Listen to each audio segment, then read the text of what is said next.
I'm so happy to do this women's show on Women's History Month. Exciting, right? Yes. Yes. I know. I'm so happy that all these ladies are here.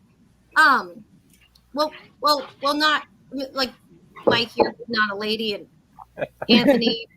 I'm guessing Brian. From the emoji isn't. Oh, but wait, but you all started off as female in the womb, okay? There you go. But then you mutated. Okay, and it's okay, mutants. It's okay. You don't have to be ashamed. Like, we all have spontaneous mutations. Like, I mutated and got green eyes. Okay, but like not all of our mutations rendered us with testes. I'm sorry. They're just like a weird bag that just doesn't go with anything. It's just like, like we like them as much as you can like them, I guess. But I guess what I'm trying to say, ladies and mutant ladies, is that you should really appreciate the women in your life. Because like some of them have said, like a lot of them, they're either doing menopause or they woke up and they're dealing with the elevator scene in The Shining. Okay. And they're trying not to Luigi you. Okay. They're trying very hard. So just like call your mom is what I'm saying. I'm saying call your mom. My mom's here, which is great. I thought I'd talk about some of the women in my life. Like I'm glad that we can do this online so that my family can see me give full middle child energy. Is exciting. My grandma might watch this show. She's 93. We think, nobody's cut off any limbs and counted her rings, but we think. But they don't make them sturdy like that one anymore. Like growing up, my grandma subsisted on Folgers, Pall Malls, and Whole. Okay, like there's nothing that's gonna take that one out. You know what I'm saying? She's sturdy.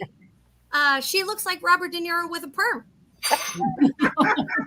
And she's just as gangster. I want you to know.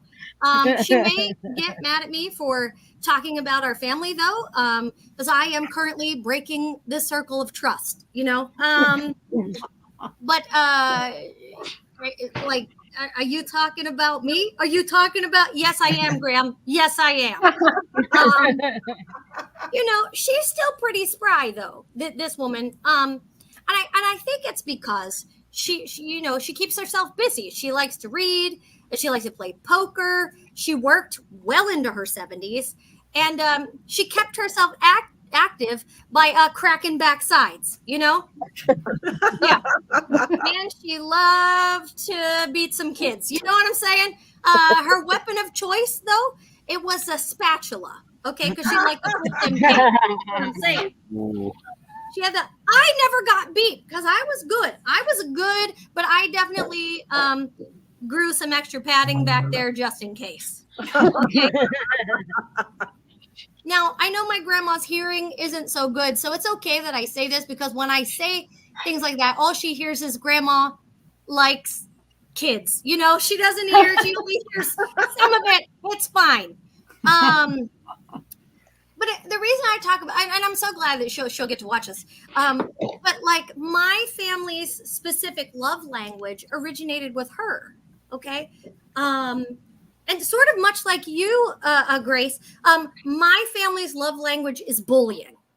Yeah, they're really good. I mean, they it's just like, it's what we do. Like my mom is on here somewhere. I don't know, not in here, but maybe in YouTube. I don't know. I texted her and she said she was watching me. Thanks, Mom. Okay. But she hates stand-up. Okay. Isn't that how it goes, though? Like your kids always love what you hate. So, like, maybe if she hated money, I'd have been rich. I mean, to be fair, she She hates everything. She hates stand-up. She hates my dad. She hates my face. But it looks just like hers. It's just less green and without the pointed hat, you know? So, I mean, I look like my mom, but I act like my dad. So I fight with myself all the time, okay? Because together, my parents were a lot like oil and hand grenades. That's, you know,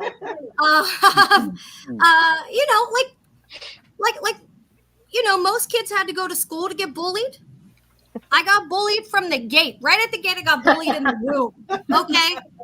Yeah. My mom was like, I'll teach this kid who's boss and to stop kicking me. So she took up smoking while she was pregnant. She was like, kick me one more time.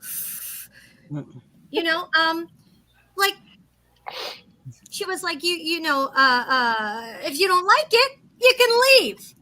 And I was like, but Mom, I still got like 5 months left on this lease. Okay. I'm just saying, like, I tried to claim squatters' rights, but she had me evicted.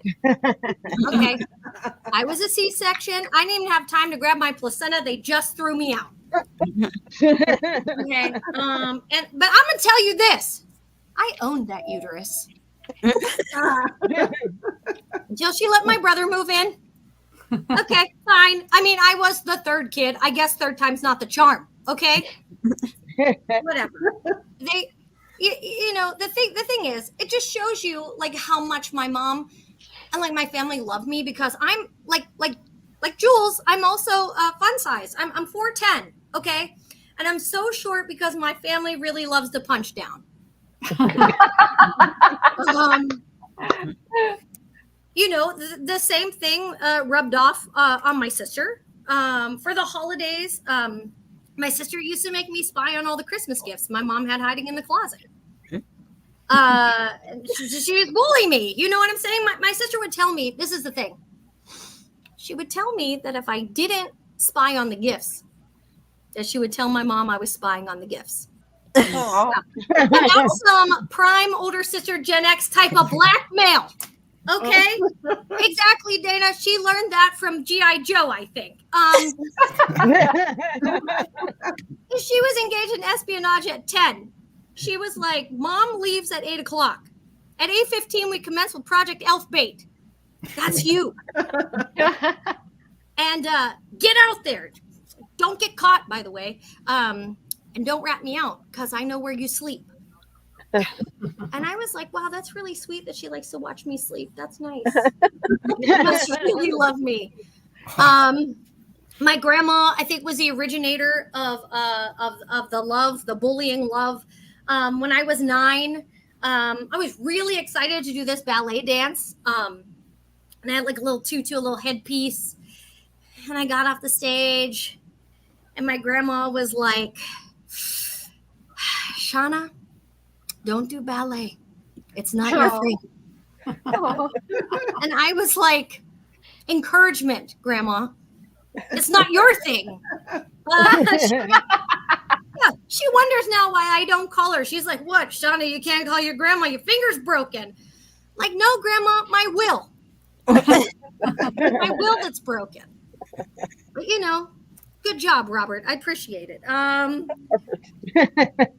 My dad, on the other hand, is not quite like that. He's the total opposite. Like, he likes acts of service. Okay. He did some questionable but really big things to show he cared. Like, when I was born, he spray painted on his car, "It's a girl." Yeah. Yeah, I'm glad I was his, because unlike fatherhood, spray paint is permanent. Like he's always been a little extra, mostly extra intoxicated. It's fine. It made him make interesting decisions. Like when my parents brought me home from the hospital, they didn't have a crib, so my dad thought it would be a good idea to let me sleep in a drawer. God. Wait. Well, don't worry. It wasn't on the top shelf. Okay. But I think it may have stunted my growth a little bit, just a little. Like I had to pull up pull myself up by my crocheted booty straps to like get a crib, you know? It's hard out here. When I was a baby, because my mom stayed in the hospital a little longer because I broke the mold when I came out. Let's just say it was like, I know this one's gonna be trouble. Okay, so my dad wanted to sneak me into the hospital to see my mom, and he put me in a duffel bag. Yeah, like how do you explain that in a way that doesn't get you arrested? Like, if they, like if the police catch him, what's he gonna say? Oh, it wasn't mine.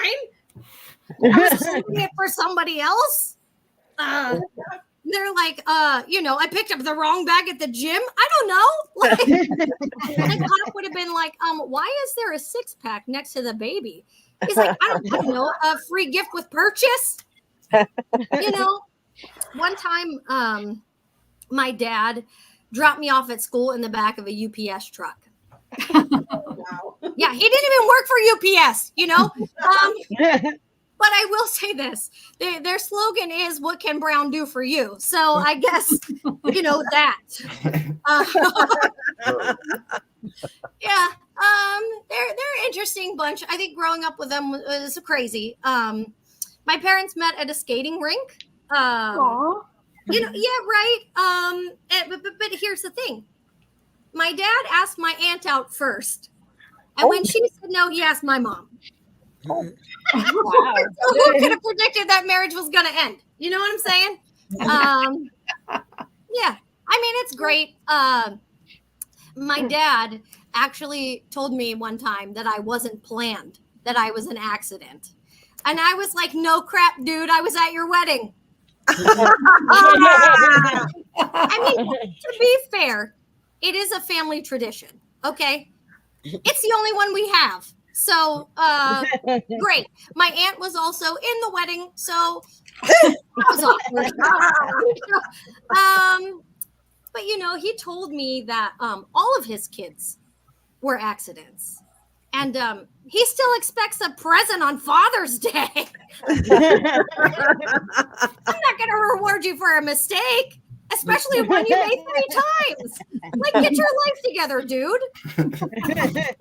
Like, I've made mistakes in my life. Like, I got fired a couple of times, but did I get rewarded for that? No. I got a lecture from my dad. I'm just like, focus on yourself, dude. God. Okay. And it's interesting to note that I don't know how this happened, but like, I've been married for 21 years. Wow. I know. Wow.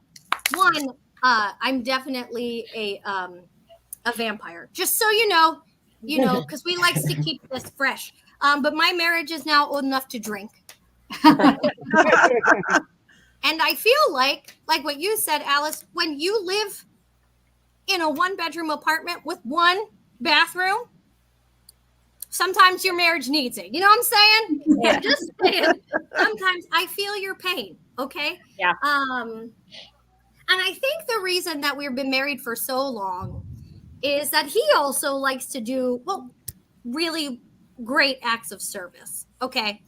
Like, I have a lot of younger friends, and I have never, received, a Frank pic. You know what I'm saying? I missed out. Never got to see one. Good so one day, my husband, he sent me a pic of just the beans. Let me tell you this. I feel like, there's a lot of filters out there. Okay. And that picture could have benefited from maybe a baby filter. Okay. Smoothed out all those wrinkles. But yeah, been together a long time. And I think the other important thing is we don't have kids. And yeah, that's a good thing. It's a good thing. We don't have kids and we don't fight. But as you can see, I have a 50s diner booth. My husband's black. So he really appreciates the nostalgia. When he gets mad at me, we have a protocol. He just stages a sit-in. Oh. All right, guys. Thank you so much. It's been wonderful to be here with you. Thank you so much. Thank you.